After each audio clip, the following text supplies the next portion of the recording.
An Amish man lived alone for years, until a naked woman appeared crying at his fence. He thought his days of heartbreak and solitude were over, but nothing could prepare him for this. The quiet life of a lonely farmer shatters in one shocking moment, when a desperate woman, fleeing danger, collapses at his door. He gives her shelter, he gives her hope. But soon the whole valley whispers of scandal, and when rough men from the mines come riding, claiming she belongs to them, she reveals a secret that could bring the entire town to its knees. Now a man bound by faith must choose between the ordnung that kept him silent and the courage to protect the woman who may cost him everything. Who is this stranger crying at his fence? And when truth and power collide, will mercy and love be strong enough to save them both? Drop a comment below and share which part of the world you're tuning in from today. If you enjoy stories like this, don't forget to subscribe for more. The grey light of dawn crept over the horizon as Jakob Stoltzfus stirred from his bed. His weathered hands moved with practiced efficiency, stoking the dying embers in the cook stove until fresh flames licked at the new kindling. The small farmhouse creaked and settled around him, empty save for the familiar ghosts of memory. He pulled on his black wool coat and plain hat, stepping out into the biting winter air. His breath formed clouds in front of him as he made his way to the barn where his horse, a steady brown mare named Martha, waited in her stall. The horse nickered softly at his approach, her ears pricking forward in recognition. "Good morning to you too," Jakob murmured, reaching for the feed bucket. His movements were automatic, born from years of the same morning routine. Fill the bucket, check the water trough, brush down Martha's coat until it shone. The simplicity of these tasks brought him comfort, a steady rhythm to mark the passing of days since Sarah's passing 3 years ago. Back inside, Jakob settled at his small table with a bowl of plain porridge and his Bible. The words of Scripture were familiar friends, offering guidance and solace in the quiet hours. Outside his window, the winter landscape stretched stark and beautiful, the bare branches of trees reaching toward a pewter sky.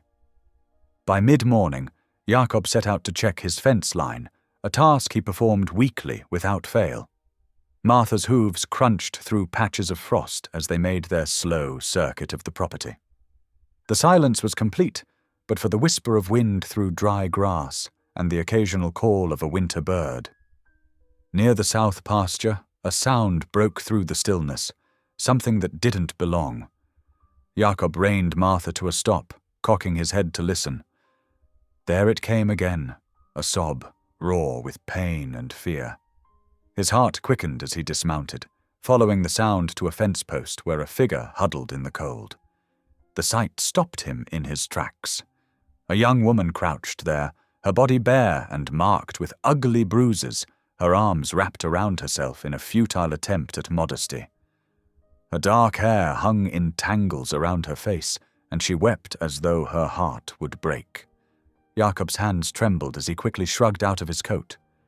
"Here," he said softly, as though speaking to a frightened animal. He draped the heavy wool around her shoulders, careful not to touch her. "You are safe now." The woman clutched the coat around herself, her eyes wide with fear and uncertainty. Jakob led Martha closer, speaking in low, gentle tones. "My house is just over the rise. You need warmth and food. Will you come?"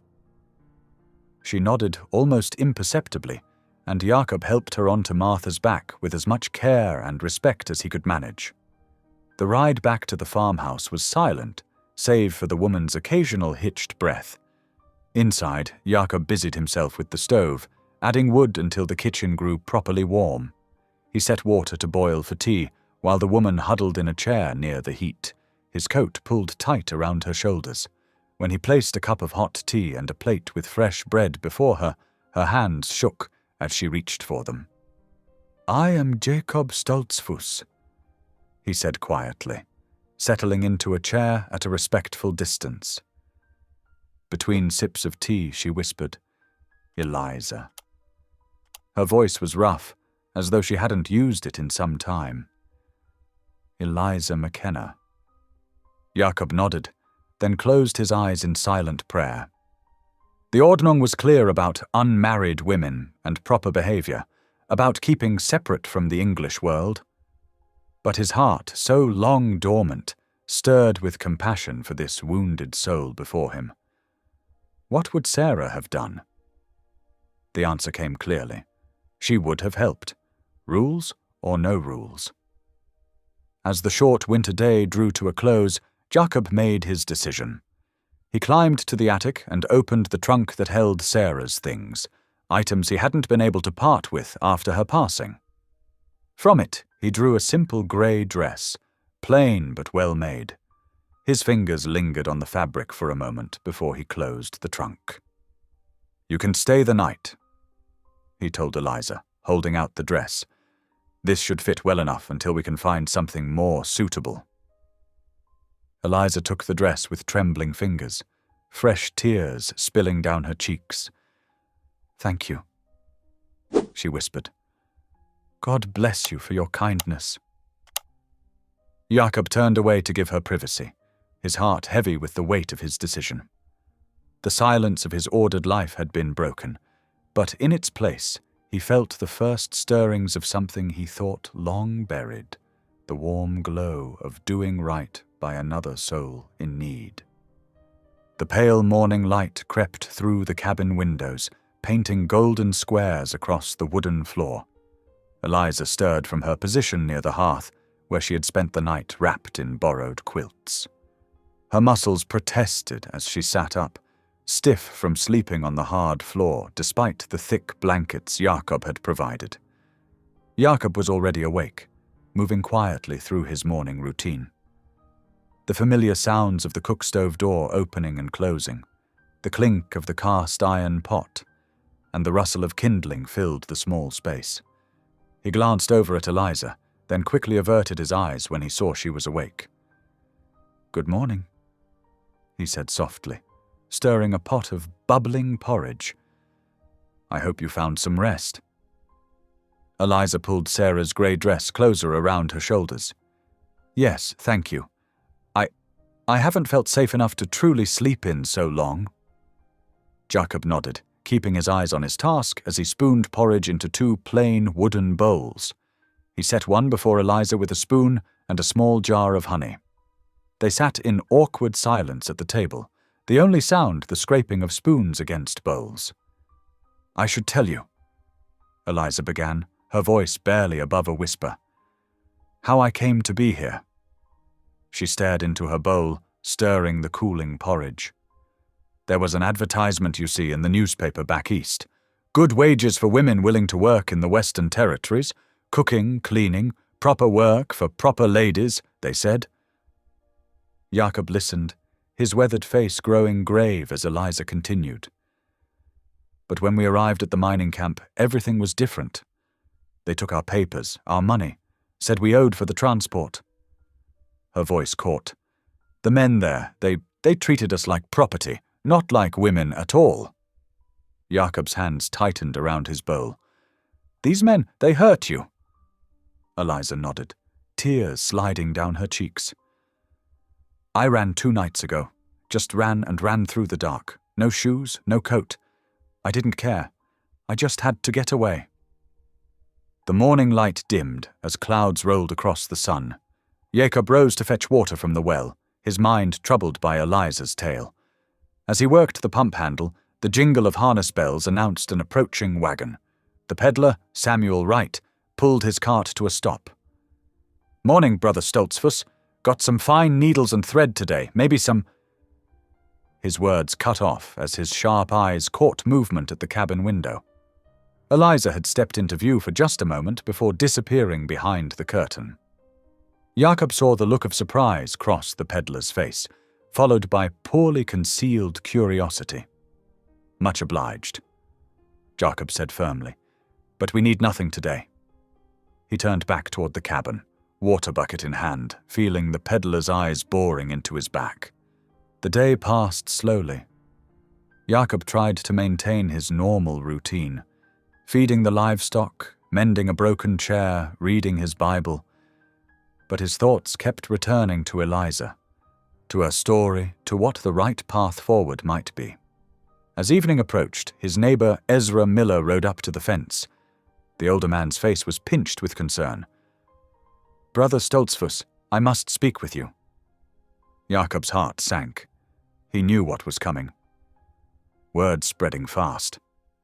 Ezra said in a low voice, "Right, the peddler is telling everyone how you're keeping a half-dressed Englishwoman in your home, alone. The bishop will hear of this soon." Shame burned in Jacob's chest. He had known this would come, had felt the weight of impropriety even as he'd offered Eliza shelter.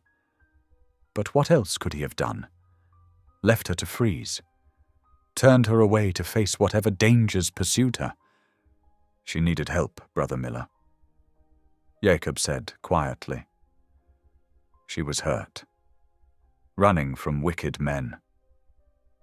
Ezra shook his head. "The world is full of sad stories, Jacob. But you know our ways. This isn't proper."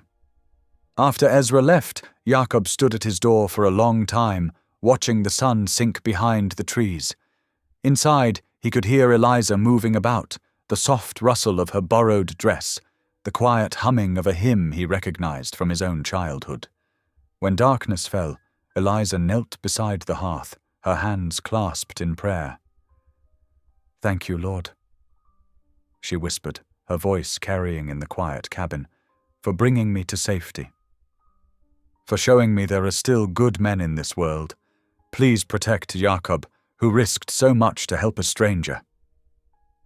Jacob watched from the shadows, moved by her simple faith even as anxiety gnawed at his heart.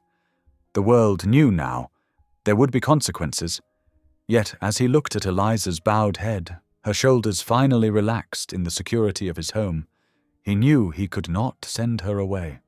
Whatever judgment came, he would face it knowing he had done what was right. The next morning dawned crisp and clear. Jacob stood in his barn, carefully adjusting the leather harness on his horse. He needed flour, and the trip to town couldn't be delayed any longer, though his stomach churned at the thought of facing people after yesterday's gossip. "I'll be fine here," Eliza assured him from the barn doorway, wrapping Sarah's old shawl tighter around her shoulders. "I'll stay inside, away from the windows." Jacob nodded, his movements deliberate as he hitched the horse to his wagon. "Bolt the door," he instructed quietly. "Open for no one." The 7-mile journey to town seemed longer than usual. Every passing rider made Jacob tense, wondering what stories they'd heard, what judgment they carried. The wooden wheels creaked against the rutted dirt road as his horse plodded forward. Main Street was busy with morning traffic when Jacob arrived. He tied his horse at the hitching post outside Miller's general store, keeping his eyes down as he walked past several townspeople gathered near the water trough. Their conversation died away as he approached, replaced by meaningful silence. The store's bell jangled as Jacob entered. Behind the counter, Tom Miller barely nodded in greeting, a sharp contrast to his usual friendly welcome. Jacob moved through the quiet store, gathering his supplies. As he measured flour into his sack, 2 men near the tobacco counter spoke in carrying whispers. "That's him, the Amish fool keeping that harlot out at his place. Heard she ran from the mining camp. Probably stealing from them miners." Jacob's jaw clenched tight, his hands gripping the flour scoop until his knuckles whitened. The old Jacob would have stayed silent, would have accepted their scorn as his due for breaking with propriety. But something had shifted in him since finding Eliza at his fence. Their cruel words felt like stones against his conscience. Still, he said nothing. Instead, he paid for his goods and loaded them into his wagon, feeling the weight of stares following his every move. The return journey passed in troubled silence as he wrestled with his thoughts. When Jacob arrived home, he found the cabin filled with the sweet smell of baking bread. Eliza stood at his table, flour dusting her borrowed apron as she kneaded dough with practiced hands. "I hope you don't mind," she said quickly, I wanted to help somehow, to thank you. I found flour in the pantry and—" She gestured to his torn work shirt laying nearby. "I'm mending that tear in your sleeve too." Jakob set down his supplies, something warm and forgotten stirring in his chest at the sight of his kitchen alive again with domestic activity. "You needn't—" "Please," Eliza interrupted softly. "Let me do this small thing. You've risked so much for me already." The afternoon passed peacefully. Jakob worked in his barn while the smell of fresh bread wafted through the yard. He was just finishing his evening chores when he heard it, the heavy crunch of boots on frozen ground. 6 men appeared around the corner of his barn.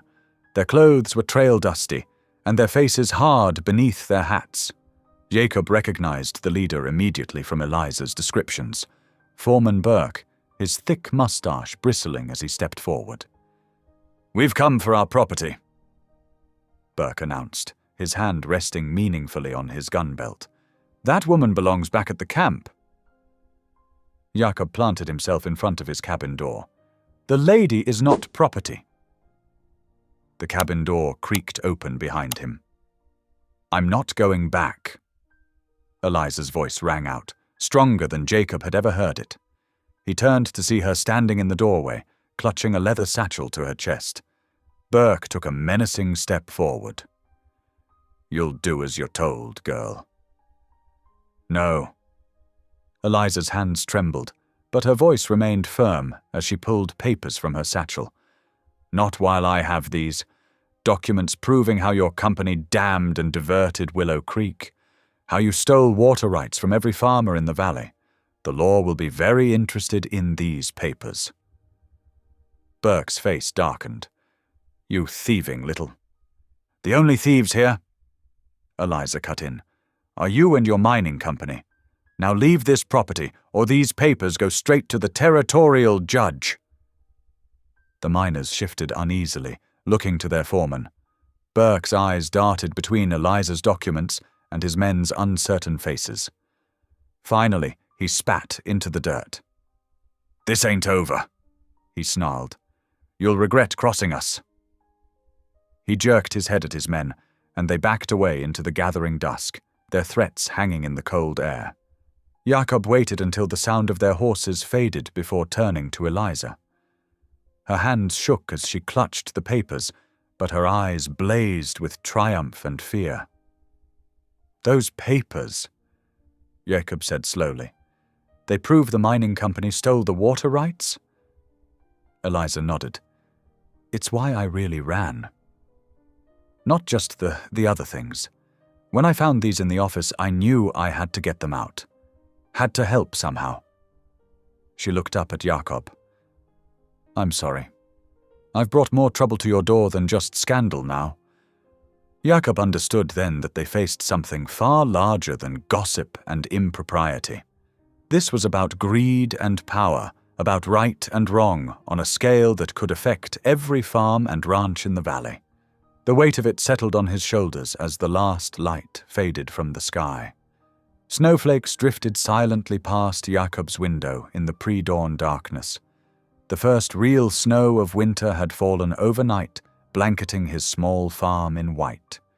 He rose from his bed, bones aching from yesterday's confrontation, and made his way to the main room. Eliza was already awake, stoking the dying embers in the stove. She looked up as he entered, her face etched with worry. "The woodpile's getting low," she said softly. Jakob nodded. "We should haul more before the snow gets deeper." They worked together after breakfast, Jakob splitting logs while Eliza stacked them in the wheelbarrow. Her movements were quick and efficient, surprising him. When he paused to catch his breath, she explained, "At the mining camp, we had to haul our own wood or freeze." The morning passed in steady labor. Their breath clouded in the cold air as they made trip after trip from the woodlot to the house. There was something comfortable in their shared work, a natural rhythm developing between them. When the wood was stacked, Eliza headed to the chicken coop without being asked. scattering feed and gathering eggs as if she'd done it 100 times before. Jakob watched her for a moment, then climbed to the roof where he'd spotted a loose shingle. The snow had revealed a small leak, and he worked methodically to repair it, trying not to think about how natural it felt to have help with the daily chores again. Just before midday, the crunch of wagon wheels on snow made them both freeze. Jakob climbed down from the roof, his heart pounding as a familiar black buggy appeared around the bend. Brother Matthias Klein, the Mennonite circuit preacher, pulled his horse to a stop in front of the cabin. "Peace be with you, Brother Stoltzfus," Klein called out, his gentle voice carrying in the winter air. The older man's kind face was framed by a grey beard, his eyes warm despite the cold. Jakob approached warily. News travelled fast in their small valley, and he knew the preacher must have heard the rumours. "Brother Klein," he said stiffly, bracing himself for condemnation. Klein climbed down from his buggy, his movements unhurried. "The town is full of talk," he said quietly. "I thought perhaps you might need a friendly ear." Inside the cabin, Eliza had pressed herself into a corner, looking ready to flee. Klein's eyes settled on her with compassion. "Peace be with you as well, sister." Jakob gestured to his small table, and they sat. The preacher's presence filled the cabin with a steady calm. "I know what people are saying," Jakob began, his voice rough. "But I couldn't. Compassion is not sin, brother," Klein interrupted gently. "Our Lord himself sheltered those in need. He did not stop to consider what others might say." Relief washed over Jakob's face. Eliza moved closer, drawn by the preacher's kindness. Klein listened intently as they shared the story of the mining company's threats and the stolen water rights. "May I pray with you both?" Klein asked when they finished.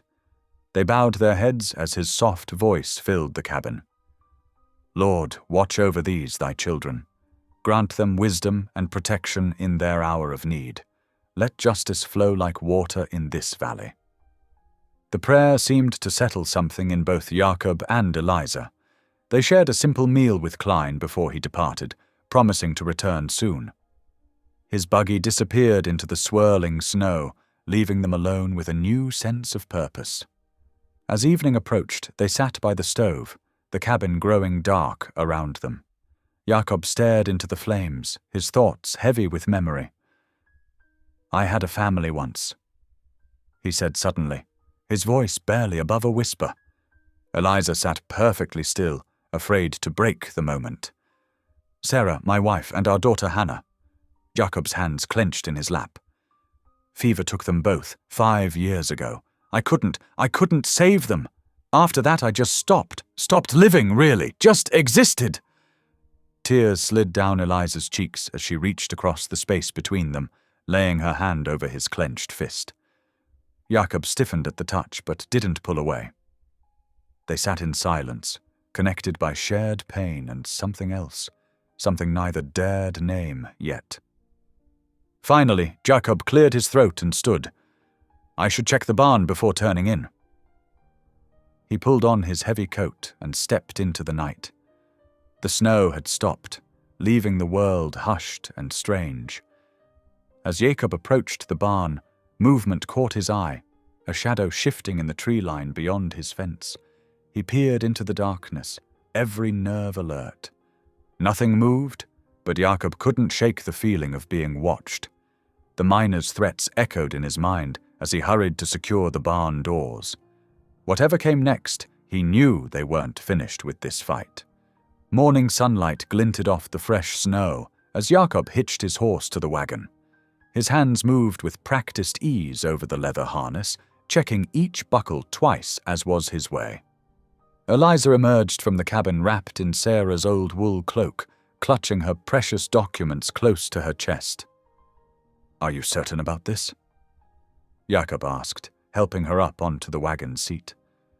The papers she held could change everything in the valley, if anyone would listen. Eliza nodded, her jaw set with determination despite the fear in her eyes. These papers prove what they did. Someone needs to speak up. The wagon wheels creaked as they set off toward town, the horses' hooves making fresh tracks in the unmarked snow. Jakob kept his eyes on the road, but he couldn't help noticing how Eliza sat straighter with each mile, as if gathering her courage. Main Street was busy when they arrived, with townspeople hurrying between the general store and the post office. Conversations stopped as Jakob helped Eliza down from the wagon.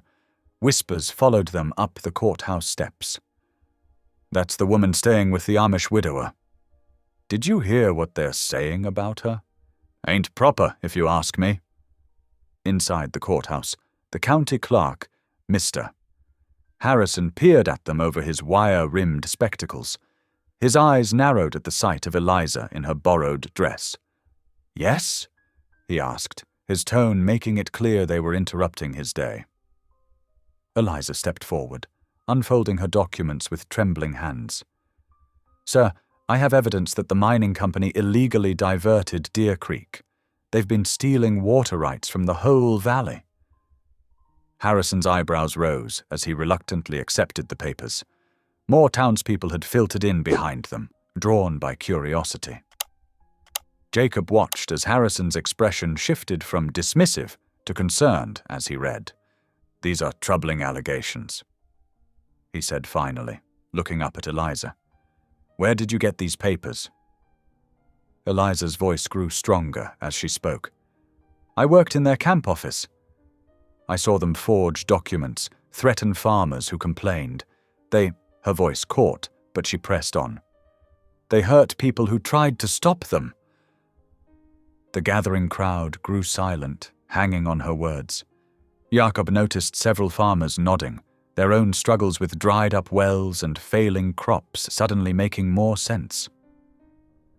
"When I tried to leave, to tell someone." Eliza's hands clenched in her skirts. "That's when they—" She didn't need to finish. The fading bruises on her face told enough of that story. Harrison cleared his throat, clearly uncomfortable. "I'll need time to review these properly. There are channels, procedures. People are suffering now," Eliza said firmly. Jakob felt a surge of pride at her courage. By late afternoon, Harrison had made copies of the documents and promised a formal investigation. It wasn't victory, but it was a beginning. As they left the courthouse, several townspeople nodded respectfully to Eliza. The whispers had changed tone. The ride home felt lighter somehow. The setting sun painted the snow-covered fields in shades of pink and gold. Eliza's quiet voice rose in song, a hymn Jakob remembered from his childhood. "Amazing grace, how sweet the sound. That saved a wretch like me." Her voice trembled on the high notes, but carried pure and clear across the winter landscape. Something stirred in Jacob's chest, a warmth he thought had died with Sarah. He found himself humming along softly as they drove home. In the cabin that evening, Jacob stirred a pot of rabbit stew while Eliza set their simple table. The domesticity of it felt both strange and right. As he carried the heavy pot to the table, his foot caught on the uneven floorboard he kept meaning to fix. Hot broth sloshed over the side, spattering his shirt. Eliza's laugh burst out like sunshine, surprising them both. "Oh, I'm sorry, I shouldn't," she started, but Jacob found himself chuckling too. Soon they were both laughing, the sound filling the cabin's corners with life. "I never was graceful," Jacob admitted, dabbing at his shirt with a cloth. "Sarah used to say I had 2 left feet." "Well, good thing the stew still tastes wonderful," Eliza said, serving them each a bowl. The silence as they ate was comfortable now, wrapped in the warm lamplight and shared accomplishment of the day. Neither noticed the dark figures moving through the trees beyond the cabin's windows, watching their lamplight with calculating eyes. The miners' foreman had promised revenge, and he meant to have it. But inside, Jakob and Eliza enjoyed their meal, unaware that their peaceful evening was being observed by those who meant them harm. The morning sun painted golden stripes across Jakob's cabin floor through frost-edged windows. He sat at his rough-hewn table, reading the official notice that had arrived by messenger just after dawn. His hands trembled slightly as he held the paper. "What does it say?" Eliza asked softly from where she stood by the stove, her fingers twisting nervously in her apron. Jacob looked up, a rare smile touching his weathered face. "The clerk, Mr. Harrison, he's ordered them to stop taking the water. Says here they cannot divert Deer Creek until the investigation is complete." Eliza's eyes filled with tears as she sank into the chair across from him. "Thank the Lord," she whispered. "I wasn't sure anyone would believe." "Truth has power," Jacob said simply, folding the notice carefully, "even if some try to hide it." The morning light caught the dust motes dancing in the air as Jacob rose and crossed to the wooden chest near his bed. He opened it slowly, reverently. Inside lay carefully folded pieces of his past life, Sarah's things, kept safe these many years. After a moment's hesitation, he lifted out a soft wool shawl, dark blue with tiny flowers embroidered along the edge. "Sarah made these flowers herself," he said quietly, running his thumb over the delicate stitching. "Said every time she looked at them, she remembered God's promise of spring after winter." He turned to Eliza, holding out the shawl. I think she would want you to have this." Eliza's hands shook as she accepted the gift. "Jacob, I couldn't possibly." "Please," he said simply. "It brings me joy to see it worn again." She wrapped it around her shoulders, and something in Jacob's heart eased at the sight. The shawl belonged on shoulders that carried both burden and hope, just as Sarah had worn it. They spent the morning working together in comfortable silence. Jacob set up the grain mill while Eliza sorted dried corn for grinding. The steady rhythm of the millstone filled the cabin with its familiar music. Without discussion, Eliza began to hum an old hymn. Jacob recognized the tune and joined in, his deep voice blending with her lighter one. "Come, thou fount of every blessing, tune my heart to sing thy grace." Outside, snow began to fall in lazy spirals, adding to the peaceful mood of the day. The hymn led to another, then another, their voices growing more confident together. Jacob couldn't remember the last time he had sung like this, not since Sarah. Yet here he was, harmonizing with Eliza as naturally as breathing while golden cornmeal dusted their hands. As evening approached, they heard wagon wheels crunching through snow. Jacob tensed until he recognized Brother Klein's voice, followed by the sounds of several people approaching. He opened the door to find not only the Mennonite preacher, but also 3 neighboring families, their arms laden with covered dishes. "Hope you don't mind some company," Brother Klein said warmly. "Folks heard about the clerk's decision. Thought we might celebrate a bit." Jacob stood aside, overwhelmed by this unexpected kindness. The women bustled in, bringing the scents of fresh-baked pies and hearty stews. Children peered curiously at Eliza until their mothers shooed them towards the table. "It's been too long since this house held so many," observed Martha Yoder, setting out plates. "Does my heart good to see it full again?" Soon the cabin hummed with quiet conversation and the clinking of spoons against bowls. Jacob watched as Eliza spoke softly with the other women, saw how they listened intently to her story of standing up to the mining company. The children had lost their shyness and were showing her their toy horses carved by their fathers. "You did right, taking her in," Brother Klein murmured to Jacob as they stood near the stove. "Sometimes God's law of love must guide us more than man's rules." Jacob nodded, his throat tight with emotion. He had forgotten how it felt to have his home filled with community, with the warm press of neighbors sharing food and fellowship. Even the air seemed warmer, softer somehow, glowing with lamplight and goodwill. The peaceful moment shattered as distant hoofbeats thundered past the cabin, then faded into the gathering dark. Everyone fell silent, faces turning toward the windows. The children huddled closer to their mothers. "Just riders passing by," Brother Klein said firmly, but his eyes met Jakob's with understanding. The mining company's men were sending a message. They were watching, waiting. The neighbors left soon after, leaving behind half a pie and many warm handshakes. As Jakob closed the door behind them, he caught sight of Eliza washing dishes by lamplight, Sarah's shawl still around her shoulders. Something protective rose in his chest. Long after Eliza had gone to sleep near the hearth, Jakob sat in his chair by the window, rifle across his knees. He watched the moonlit snow for any sign of movement, listening intently for hoofbeats. The peace of the day had been real, but so was the threat. He would keep vigil until dawn. Grey light crept over the horizon as Jakob stirred from his watchful post by the window. His neck ached from the long night's vigil, but at least the darkness had passed without incident. He moved to stoke the dying embers in the stove when a strange scent caught his attention. Smoke, but not from his chimney. His heart lurched as he yanked open the door.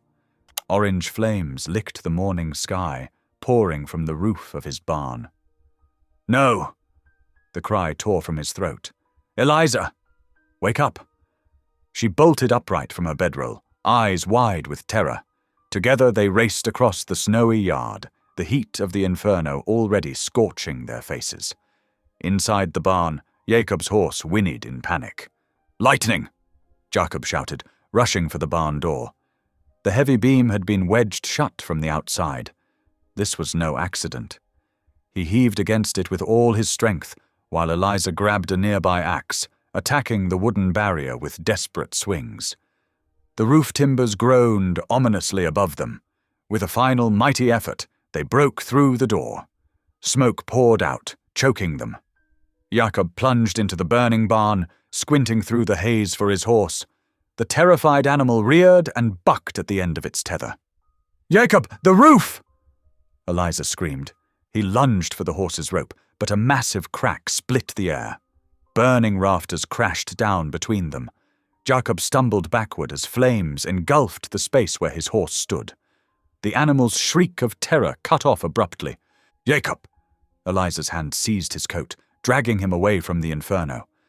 They collapsed together in the snow as the barn's framework gave way with a thunderous roar. Sparks and burning debris rained down around them. Eliza clung to him, sobbing into his chest while he stared numbly at the destruction. The horse had been more than livestock. It was his connection to the outside world, his means of working the land. Without it, he was truly stranded. Neighbors began arriving, summoned by the column of smoke that rose into the crystal morning air. Men formed bucket lines from the well, but it was far too late. The barn was nothing but a skeletal black frame, still belching smoke into the bitter winter sky. This was no accident, Brother Klein said quietly, laying a hand on Jakob's shoulder. The door was blocked. Someone meant for this to happen. Jakob nodded grimly. He had no doubt who was behind it. The mining company's warning had become a strike. He held Eliza closer as she trembled, both from cold and shock. The day passed in a blur of well-meaning neighbors offering help and sympathy. As dusk approached, heavy boots crunched through the snow. Sheriff Harlan and 2 deputies, their faces hard beneath their hat brims. "Jakob Stoltzfus," the sheriff announced, pulling a paper from his coat. "I have a warrant for your arrest." "What?" Eliza stepped forward. "He's done nothing wrong. His barn was just burned—" "Step aside, miss," Harlan sneered. "Or should I say, wanted thief.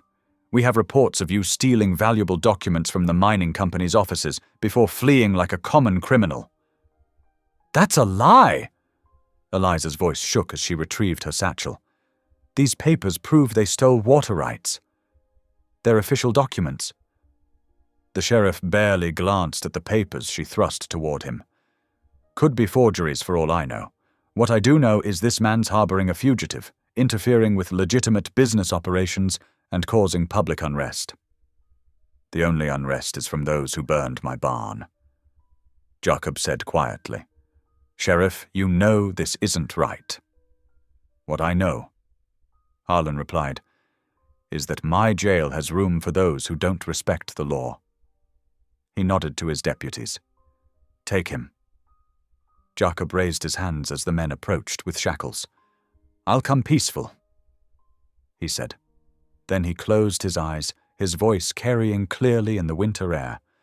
"Lord, watch over this house and those within it. Let truth prevail against lies and protect those who stand for justice." Eliza reached for him, but the deputies pushed her back. She stumbled against the doorframe, watching helplessly as they led Jacob away through the snow. His head remained high, but his shoulders bore the weight of iron chains that should never have touched an innocent man. "Jacob!" she called after him, her voice breaking. But the sheriff's men didn't pause, marching him steadily toward their waiting wagon. Eliza stood shaking in the doorway, the last light of day fading around her. Behind her lay the warmth of the cabin where she'd found sanctuary. Before her stretched the darkening yard, the smoking ruins of the barn, and the tracks in the snow where they'd taken Jacob away. She wrapped Sarah's shawl tighter around her shoulders, feeling more alone than she had even during her escape from the mining camp. The empty cabin creaked and groaned in the bitter night wind. Eliza huddled near the stove, every shadow making her heart jump. Jacob's Bible lay open in her trembling hands, its pages worn smooth by years of faithful reading. She traced the familiar words with her finger, seeking comfort in their promises, though sleep remained elusive. Each time she closed her eyes, she saw Jacob being led away in chains. The image tormented her through the long, dark hours. Wind whistled through the cabin's timbers, and somewhere in the distance, a coyote's lonely call echoed across the snow-covered valley. The Bible's leather cover was soft from use, and she could almost feel Jacob's presence in its well-thumbed pages. "Please," she whispered into the darkness, "keep him safe." Her words seemed to hang in the still air of the cabin, a prayer carried on faith alone. As the first pale light of dawn crept through the frost-covered windows, Eliza raised her head from where she had finally dozed off against the table. Her neck was stiff, but her mind was clear. She could not let fear paralyze her while Jacob sat in jail on false charges. She pulled on her boots and wrapped Sarah's shawl tightly around her shoulders. The morning air bit at her face as she stepped outside, but she barely noticed the cold. Her feet crunched through the fresh snow as she set out toward town, determination driving each step forward. Brother Klein's small house sat beside the white-painted church on the edge of town. Eliza's knuckles were nearly blue with cold when she knocked on his door. The preacher opened it, his kind face creasing with concern when he saw her. "Child, you must be frozen through," he said, ushering her inside. A pot of coffee bubbled on his stove, and he poured her a cup with steady hands. "I've been praying about Jacob's situation all night." "Brother Klein." Eliza's voice cracked as she wrapped her fingers around the warm cup. "They took him for helping me, for doing what was right. I cannot let him suffer for showing Christian charity." The preacher settled into his chair, studying her with thoughtful eyes. "No, we cannot. Jacob's arrest is an injustice that mocks God's law of mercy. But remember, child, even in our darkest hours, the Lord provides allies." He stood and reached for his coat. "Come. There are good people in this town who know right from wrong. They've watched Jacob these many years since Sarah died. They know his character." Together they visited several homes, Brother Klein gently but firmly presenting their case. Old Widow Mason, who had known Jacob's late wife, pressed cookies into Eliza's hands and promised to speak to her son on the town council. The blacksmith, who had always found Jacob fair in business, nodded gravely and said he would write to his cousin, a lawyer in the county seat. "You see," Brother Klein said as they walked between houses, "hope grows stronger when shared among faithful hearts. Do not despair, Eliza. The Lord's justice may work slowly, but it works surely." In his cold jail cell, Jacob sat with his back against the rough stone wall. The thin blanket did little against the chill, but he barely noticed his discomfort. His mind wrestled with deeper questions. Had he defied the Ordnung by taking Eliza in? The rules were clear about unmarried men and women living under one roof. Yet his heart told him that turning away someone in desperate need would have been a far greater sin. "Lord," he prayed softly, his breath visible in the cold air, "if I have erred, let it be on the side of mercy." The afternoon light slanted through his small window, carrying with it the sound of church bells ringing for evening service. Their clear tones reminded him of countless Sundays, of Sarah beside him in their pew, of grace freely given and received. A peace settled over him, not erasing his troubles, but making them easier to bear. "Your supper," the jailer grunted, sliding a plate under the door. Jacob accepted it with quiet thanks, remembering Jesus' words about visiting those in prison. How strange to find himself on this side of those verses. Meanwhile, Eliza had returned to Jacob's cabin as darkness fell. She moved through the familiar rooms, now seeming so empty without his steady presence, drawing water from the well, feeding the chickens. She did the evening chores, as he would have done, keeping his home ready for his return. In the window facing town, she lit one of Sarah's old candles, its flame steady and bright against the gathering night. The light seemed to push back against the darkness, a beacon of hope and defiance. Eliza stood in the pool of candlelight, her voice soft but firm in the quiet cabin. "I will not let them break you, Jakob Stoltzfuss," she vowed. "God brought me to your door for a purpose, and he will see us through this trial." The candle flame danced, casting her shadow tall against the wall. Outside, snow began to fall again, but the light in the window burned unwavering, a testament to faith that would not be extinguished by fear or injustice. Days crept by like molasses in winter. Brother Klein's modest parsonage became Eliza's temporary sanctuary, its spare bedroom a place to rest her weary head. But rest proved elusive as she threw herself into her mission with fierce determination. Each morning she ventured out with a leather folder of papers tucked under her arm. Door to door she went, gathering signatures from those who had witnessed the mining company's reign of cruelty. Widow Mason's spidery signature led the way, followed by the blacksmith's bold scrawl. Even the shopkeeper, who had once eyed her with suspicion, added his name after hearing her quiet testimony. "They dammed our creek without permission," she explained to anyone who would listen. "The water that belonged to all of us, they stole for their operations. And those who spoke against them." Her voice would trail off, hands unconsciously touching the fading bruises on her arms.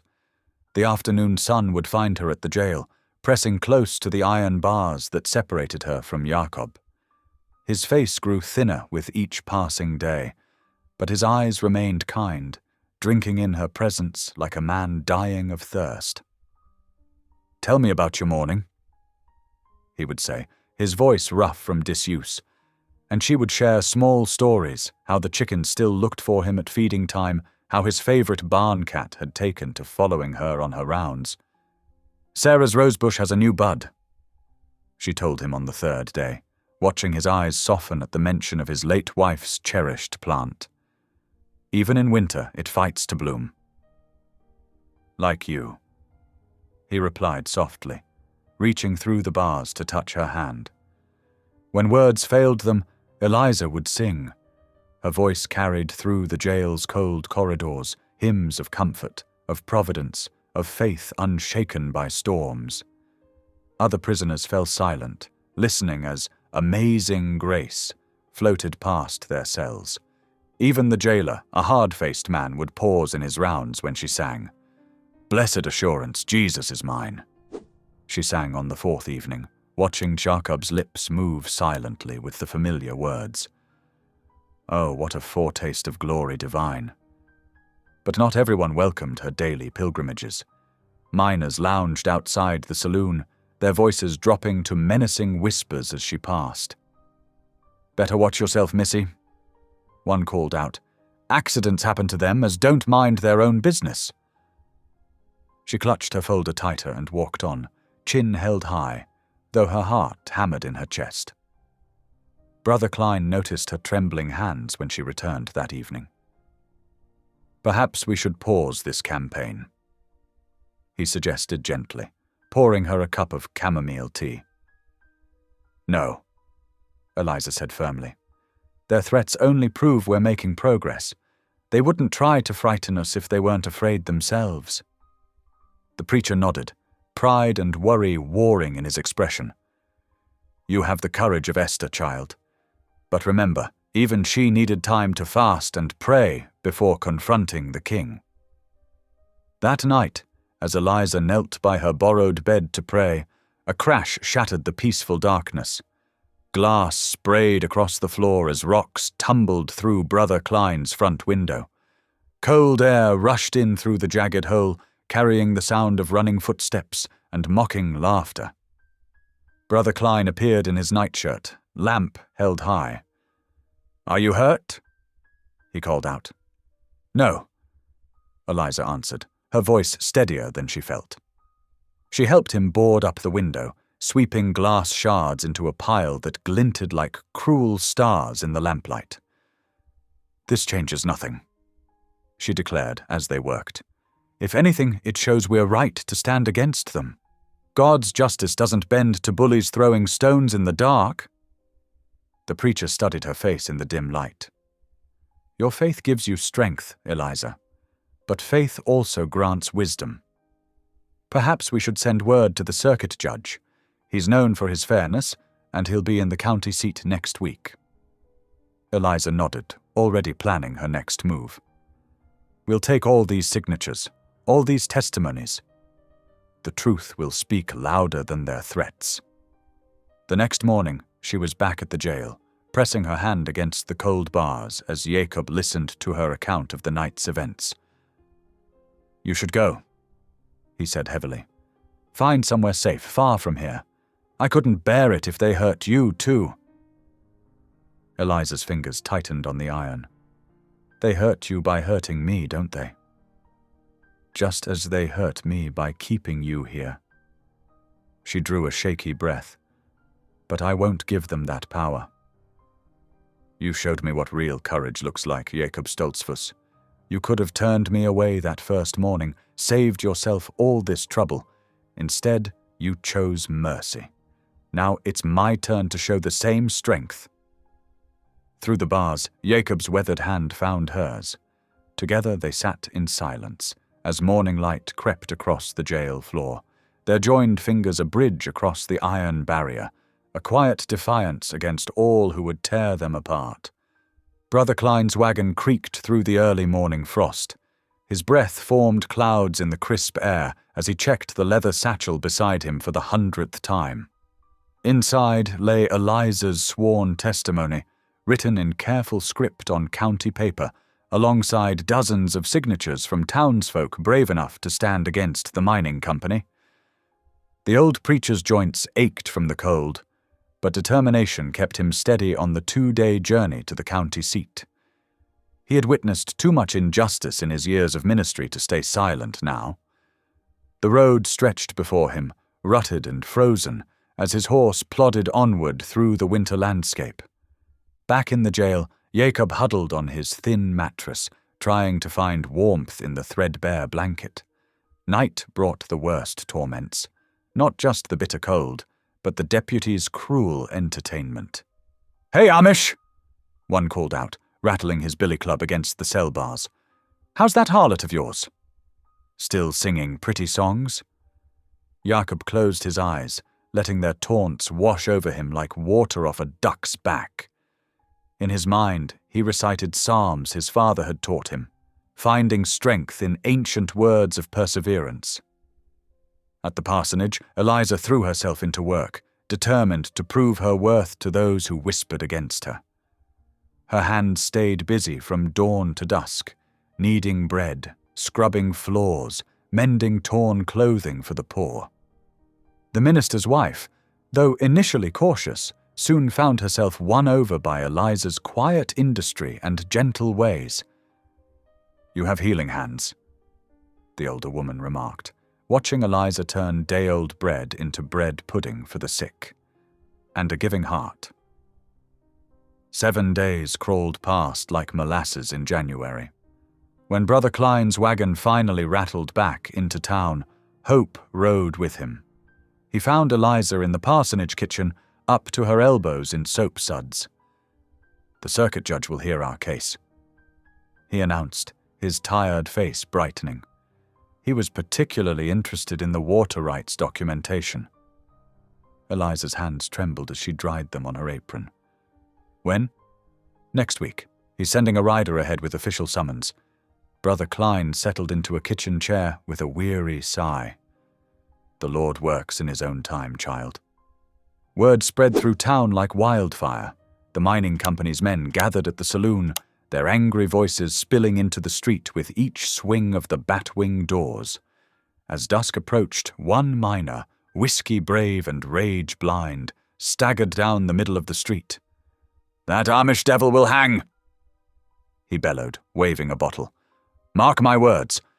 Him and his fancy papers won't save him." Eliza, walking back from evening prayers, pressed herself against a building's wall as he passed. Her heart pounded, but steel had entered her spine over these harsh weeks. "God brought me here for this fight," she whispered to herself, fingers finding the small cross she wore beneath her collar. The words weren't just prayer now. They were promise, purpose, and power.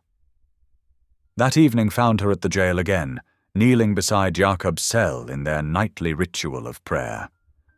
The guard, touched despite himself by their dedication, had taken to leaving them relatively undisturbed during these quiet moments. "Dear Lord," Jacob began, his voice rough but steady, "guide us through this valley of shadows." "Grant us strength," Eliza continued, her fingers intertwined with his through the iron bars, "to stand firm in your truth." Their voices merged like tributary streams flowing into a river, rising and falling in the familiar cadence of shared faith. Outside the small jail window, snow began to fall, each flake catching the lamplight like a star. "Though men scheme against us," Jacob prayed, "you remain our fortress." "And our deliverer," Eliza added softly, squeezing his hand. They stayed there, hands clasped, heads bowed, as darkness deepened and snow continued its silent descent. Their prayers filled the cold cell with warmth no fire could match, their shared faith building bridges stronger than the iron bars between them. When the guard finally called time, Eliza rose slowly, reluctant to break this moment of peace. "The judge will hear us soon," she reminded Jacob. "Brother Klein says he's known for being fair." Jacob nodded, managing a small smile. "Then we must trust in that fairness, and in God's greater justice." He pressed her hand one final time before letting go. "Stay safe, Eliza. These men grow desperate." She touched the bars where his hands had been, still warm from his grip. "We're all in God's hands now," she replied, gathering her shawl around her shoulders. "And I believe he brought me to your fence that morning for just such a time as this." Through the window, snow continued to fall, blanketing the town in pristine white, covering all the ugliness and fear in nature's pure mantle. Tomorrow would bring its own trials, but for now, prayer and peace held sway in the quiet jail cell, as strong as iron and as gentle as falling snow. The county courthouse loomed against the morning sky, its wooden steps creaking under the weight of gathering townsfolk. Inside, oil lamps cast long shadows across the pine floors as people filed into the benches, their winter coats and shawls rustling in the hushed atmosphere. Eliza sat straight-backed beside Brother Klein, her hands folded tightly in her lap. She wore Sarah Stoltzfus's best dress, carefully pressed for this moment. The familiar weight of Jakob's late wife's garment gave her courage. Across the aisle, miners slouched against the wall, their dark looks promising trouble. Jakob sat at the defendant's table, thinner from his jail stay but dignity intact in his plain black coat. His eyes met Eliza's briefly, steady and sure. 2 weeks of prayers through iron bars had forged something unshakable between them. The bailiff's voice rang out. "All rise for the Honourable Judge Harrison." The judge settled behind his bench, his silver hair catching the lamplight. He adjusted his spectacles, scanning the crowded room with sharp eyes that had seen 30 years of frontier justice. "The court will hear testimony regarding water rights violations and associated charges," he announced, his voice cutting through whispers.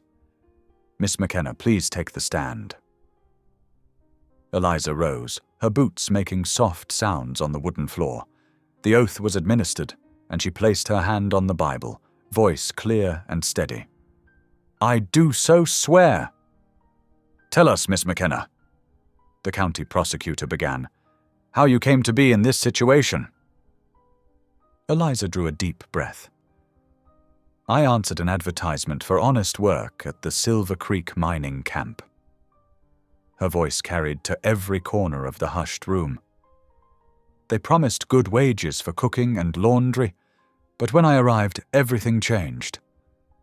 She described the months of abuse, her voice never wavering. Women in the gallery dabbed at their eyes. Even some of the men looked away, uncomfortable with the stark truth of her words. "The foreman kept us locked in at night," she continued. "But that wasn't all. I discovered documents in his office proving they had illegally diverted Silver Creek, stealing water rights from the valley farmers." The miners shifted restlessly. Their foreman, dressed in a too-tight suit, whispered furiously to his lawyer. "I have those documents here." Eliza gestured to the leather satchel before her. The judge nodded, and the bailiff brought them forward. From the gallery came jeers. "Liar!" one miner shouted. "Thieving harlot!" Judge Harrison's gavel cracked like thunder. "Order!" One more outburst, and I'll clear this courtroom. Brother Klein stood then, his gentle presence commanding attention. "Your Honor, I have additional testimony to present." He withdrew a stack of papers from his coat. Signed statements from 23 valley residents documenting the creek's diversion and its impact on their farms. The mining company's lawyer jumped up. "Objection! These statements are hearsay from biased parties." "Overruled," Judge Harrison said firmly. "This court will hear all relevant testimony." He peered at the documents through his spectacles, his frown deepening as he read. In the back of the courtroom, more miners had gathered, their faces dark with threat. Some fingered knife handles beneath their coats, the tension stretched tight as a fiddle string. But inside, where it mattered, truth was finally finding its voice. Eliza's testimony continued, each word another stone in the foundation of justice. She spoke of Jakob's kindness, of his Christian charity in taking in a stranger in need. Her clear gaze never wavered from the judge's face. Jacob sat with his hands clasped, lips moving in silent prayer. Around him, the courtroom seemed to hold its breath, waiting. Through the tall windows, winter sunshine spilled across the floor like God's own testimony, illuminating Eliza as she spoke truth to power. The miner's lawyer tried to shake her story, but Eliza stood firm. "Every word I've spoken is truth," she declared. "As God is my witness, I seek only justice, not just for myself, but for every farmer whose crops withered when the mining company stole their water. Brother Klein's documented testimonies backed her account. One by one, the signatures were read: Schmidt, Miller, Yoder, Fisher, a roll call of honest farmers bearing witness. The judge studied each page carefully, his expression growing sterner by the minute. In the gallery the mood shifted. Where there had been whispers of scandal, now there were murmurs of support. Several women nodded firmly at Eliza's words. Even some of the men who had doubted her began to look thoughtful, their weathered faces showing the first hints of belief. The miners in the back continued their dark muttering, hands straying to hidden weapons. But inside the courtroom proper, hope had taken root. Truth had found its hearing at last, carried on the voice of a woman who had found the courage to stand. Jakob watched it all, his prayers never ceasing. Through the long weeks of jail and doubt, his faith had sustained him. Now, watching Eliza's brave testimony, he felt that faith transformed into something larger, a belief not just in God's justice, but in the power of truth spoken fearlessly in love. Judge Harrison's gavel struck with finality. Having reviewed the evidence, this court finds clear proof of illegal water diversion by the Silver Creek Mining Company. His stern gaze swept the courtroom. The company is hereby fined $5,000 for water theft and intimidation of witnesses. The miner's lawyer rose to object, but the judge continued. Furthermore, all charges against Jakob Stoltzfus are dismissed. He turned to address the sheriff directly. And Sheriff Harlan, this court has received evidence of your accepting bribes from the mining company. You are hereby removed from office, effective immediately. The courtroom erupted. Several deputies stepped forward to remove the sheriff's badge and gun. Harlan's face reddened as he surrendered them, shoulders slumping in disgrace. Jakob stood slowly from the defendant's table, still processing his freedom. Eliza rushed forward, her tears flowing freely as she wrapped her arms around him. For a moment he stood stiff, conscious of all eyes upon them.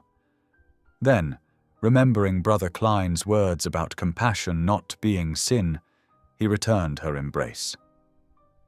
"Thank the Lord," Eliza whispered against his shoulder. He heard our prayers. The townsfolk broke into applause and cheers. Even the judge allowed a small smile. Near the back, the miners glowered, but their power was broken. Several slipped out, refusing to meet anyone's eyes. As Jakob and Eliza made their way down the courthouse steps, neighbors stepped forward to shake their hands. "God bless you both," Mrs. Miller said, pressing Eliza's hand. Farmer Schmidt clapped Jakob's shoulder. "We'll help rebuild that barn, brother." Brother Klein joined them outside. "The Lord's justice prevails," he said quietly, though the path was hard. They borrowed Klein's wagon for the ride home, as Jakob's horse had perished in the barn fire. The winter sun was setting as they approached his farmstead. The burned-out shell of the barn stood stark against the dimming sky, a reminder of all they had endured. Jakob lit a lantern and hung it from a post. Without speaking, he and Eliza knelt together in the snow-dusted yard. Their prayers rose in the gathering darkness. Thanks for justice served, for truth revealed, for freedom restored. "Lord," Jacob prayed, his voice rough with emotion, "you brought light from darkness, truth from deception. We thank you for your mighty hand." "Amen," Eliza whispered, her fingers finding his in the lantern light. Together they remained kneeling, giving thanks for deliverance and the promise of tomorrow. The morning after the trial, wagons began arriving at Jakob's farm. Men from 3 counties brought fresh-cut timber, hammers, and determination. Women carried baskets loaded with bread and stew. The spirit of barn-raising filled the crisp winter air. "Never seen such a turnout," Brother Klein remarked, helping Jakob mark foundation posts. "The Lord works in mysterious ways." Eliza moved among the workers, passing out cups of hot coffee. Her cheerful voice carried across the yard as she chatted with the women setting up the meal tables. The sound made Jakob pause in his work, remembering how silent his home had been before she arrived. "Mind those beams!" Farmer Schmidt called as the first wall frame rose against the blue sky. Teams of men worked in practiced rhythm, their boots crunching in the snow. The skeleton of the new barn took shape hour by hour. In the outdoor kitchen area, Eliza stirred enormous pots of bean soup. Her face glowed from the cooking fires as she added cornbread to passing plates. "Much obliged," the workers said, many smiling warmly at her now, memories of earlier suspicions forgotten. Near sunset, young Henry Miller rode up leading a handsome brown colt. "Pa says this is for you, Mr. Stoltzfus," he announced. "From our spring foaling. Says every farmer needs a good horse." Jakob stood speechless, his calloused hand gentle on the colt's velvet nose. The young horse nickered softly, already trusting. I cannot accept such a gift," he stammered. "You can and you will," Miller's wife called from the food line. "That's what neighbors do." That evening, the workers gone home, Jakob and Eliza sat at his kitchen table. The new barn's frame stood solid outside the window, promising shelter for the colt and hope for tomorrow. "Thank you," Jakob said quietly, "for bringing warmth back to this house. I had forgotten what it was to have laughter here." Eliza's cheeks colored in the lamplight. "I only wanted somewhere dignity could live again," she whispered. "Somewhere truth and kindness matter." Jakob reached across the worn wooden table, placing his weathered hand over her smaller one. The gesture spoke volumes that his plain ways couldn't voice. Outside, the young colt whinnied from its temporary shelter, a sound of new beginnings. Spring whispered across the valley, bringing with it the sweet scent of renewal. The last patches of snow retreated from the shadows, leaving behind tender green shoots pushing through dark earth. Birdsong filled the morning air, replacing winter's silence. Near the fence line where Jakob had first found her, Eliza knelt in the freshly thawed soil. Her hands, once trembling with fear, now moved with purpose as she planted bright marigold seedlings. Purple wild iris and yellow daffodil bulbs waited in her basket, promising future colors. Jakob approached quietly, carrying something wrapped in cloth. Eliza looked up, shielding her eyes from the afternoon sun. He unwrapped a small wooden cross, lovingly carved from pine, its surface smooth from hours of careful work. "For remembrance," he said softly, kneeling beside her. Together they pressed the cross into the earth among the flowers, marking the spot where their lives had changed forever. They stood together, watching the setting sun paint the mountain peaks in shades of gold and purple. Jacob's strong fingers found Eliza's, intertwining naturally, comfortably. The evening breeze carried the scent of spring grass and distant pine. "This is where God returned me my heart," Jakob whispered, his voice thick with emotion. The words came slowly, carefully chosen as always, but filled with certainty. Eliza squeezed his hand, tears gleaming in her eyes even as she smiled. "And this is where I found life again," she replied softly. Behind them, warm light spilled from the farmhouse windows, beckoning them home. The new barn stood proud against the darkening sky, its fresh timber still honey-colored. No longer did the farmstead speak of loneliness. Instead, it glowed with promise, a beacon of hope in the gathering dusk. Thanks for being here. If this story stirred something in you, a memory, a feeling, a truth, go ahead and subscribe. I'll be back tomorrow with another moment that just might speak to your soul.